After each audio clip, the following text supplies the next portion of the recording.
Max Mayfield survived VECNA, but she's not safe. She's blind, comatose, and possibly still trapped inside the Upside Down. New clues from the Duffers, cast interviews, and fresh theories reveal her mind might still be lost, making Max the key to VECNA's final plan. Today, I'm breaking down what really happened to Max, why she may be stuck in the darkness, and how this could twist Stranger Things into its darkest turn yet. If these deep dives keep you ahead of the hype, hitting like and subscribe truly supports the channel. Welcome to Scramble. Let's dive in.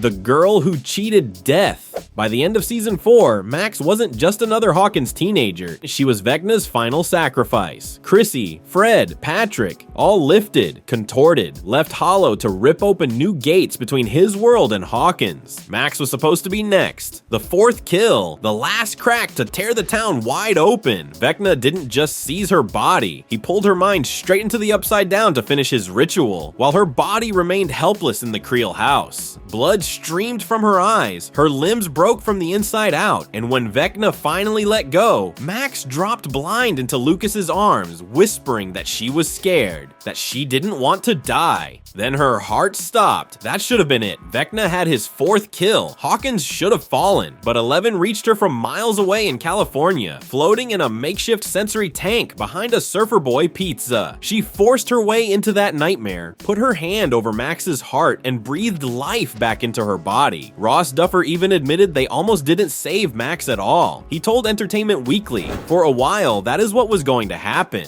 We wanted to end it in a little bit more of a question mark at the end of the season. It's still really dark and we don't know if Max is going to be okay. We wanted to leave it up in the air moving forward into season 5, so Max surviving wasn't a safe choice. It was a razor's edge decision that left her hovering between life and something far darker. It worked, sort of. Max came back alive but empty. Her mind was gone, leaving Lucas holding what was left, hoping she was still somewhere inside, still fighting to return. The harder truth is, Max might have only escaped halfway. Her body rescued while pieces of her mind never made it out.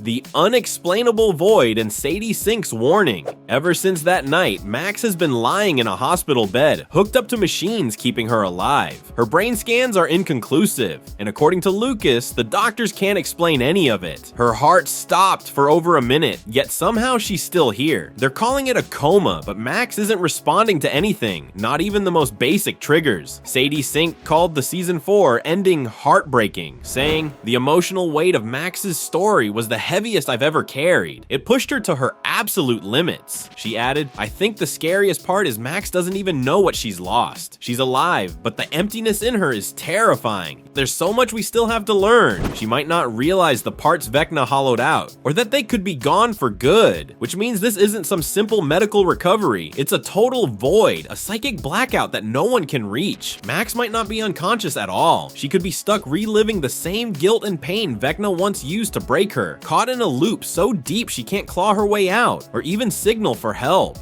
11's desperate reach and the unfinished ritual.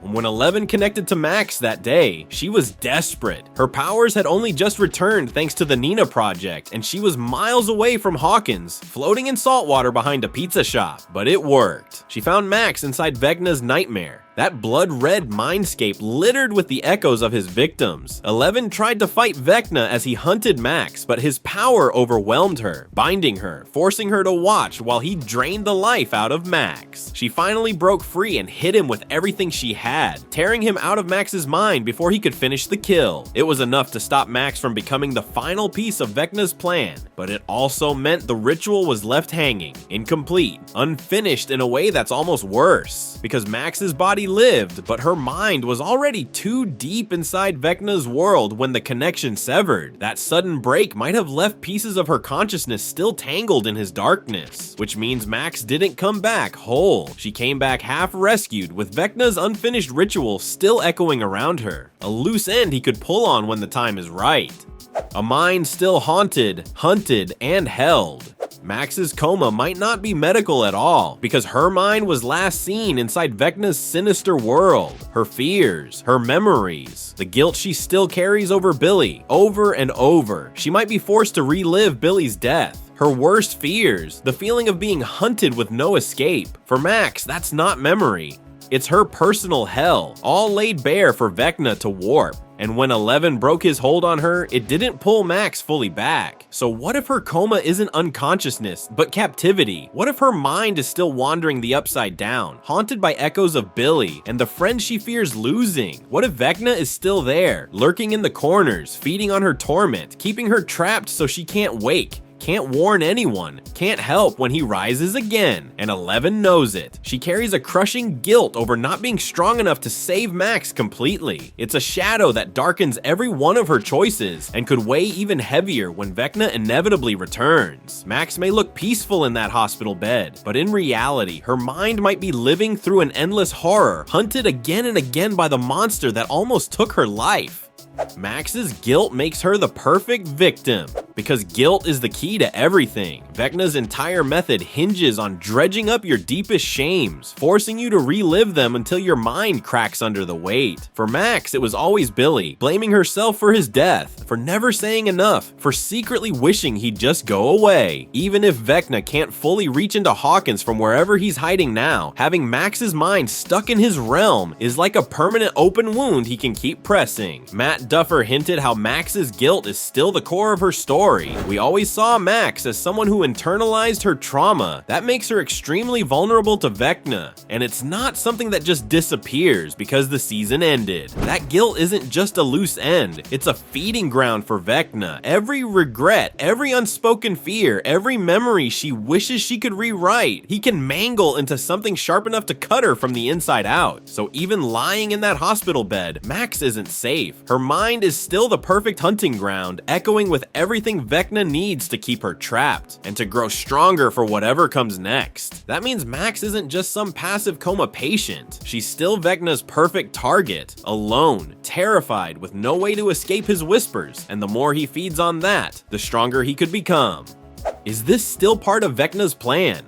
Vecna may not have planned for Max to survive, but her shattered mind might be exactly what he needs now. It still left him with something useful, a mind half destroyed, floating in his world, powerless to resist. That could be enough for Vecna to keep building his influence from the shadows, using Max like a living conduit, a way to spy, or test the edges of the barrier between his realm and Hawkins, or just keep her mind bound so if she ever does wake up, she's not the same girl her friends remember. It also ties into the wider horror spectrum. Vecna's hold on Max might not be the end, but the beginning. We broke down his secret plan in detail, and you can watch that after this, which means his next move could be far more menacing, reaching into the group's minds and breaking them from the inside out.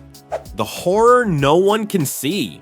So while her friends sit by Max's hospital bed, hoping she'll squeeze a hand or open her eyes, the truth could be infinitely worse. Her mind is running through endless nightmare loops, haunted by Billy, hunted by Vecna, reliving that moment in the Creel house over and over, and her friends would never know. To them, Max just looks unconscious, but inside, the nightmare never stops, and not even 11 can reach her now, which only deepens the guilt that already consumes her. In reality, the monster they know is still out there, already rebuilding, feeding on Max's trapped guilt and preparing for something far worse. And Max Mayfield is screaming in the dark where no one can hear her. So what do you think? Is Max still trapped inside Vecna's world, her mind held prisoner even as her friends wait by her side, hoping she'll wake? And if you haven't seen our deep dives on Vecna's secret plan or Will Byers' chilling future, both are on screen now. Hit subscribe so you don't miss a second, because every Thursday we dive deep into the twists that keep these worlds alive.